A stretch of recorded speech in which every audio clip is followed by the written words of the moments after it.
Favara, nel cortile Dulcetta 44, nei pressi di piazza Garibaldi, l'artista e professore d'arte Giuseppe Miccichè, dopo il debutto ieri, espone anche oggi, venerdì 12 luglio, dalle ore 19 alla mezzanotte, la mostra Prigione silenziosa. Lo stesso Giuseppe Miccichè spiega: si tratta di una denuncia contro la violenza e un appello alla condivisione dei problemi per evitare il silenzio che diventa una prigione, metaforicamente parlando. Ascoltiamo in proposito lo stesso Giuseppe Miccichè insieme a Lorenzo Conti.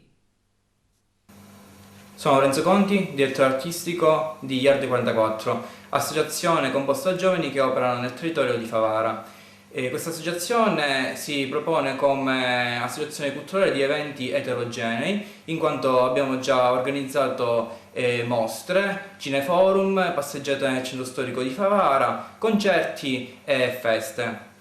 Dopo aver organizzato vari tipi di eventi in tante location a Favara, ritorniamo nella nostra sede presso Cortile Dulcetta a Favara per ospitare la mostra personale dell'artista Giuseppe Miccichè, dal titolo Prigione silenziosa, preludio.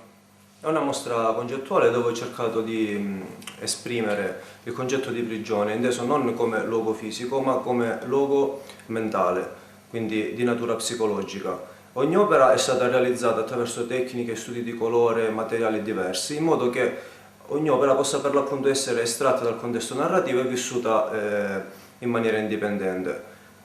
Anche se non è stato reso esplicito attraverso le opere, la mia volontà era quella di esporre una critica verso la società che risulta essere carnefice all'interno di un contesto sociale qualsiasi.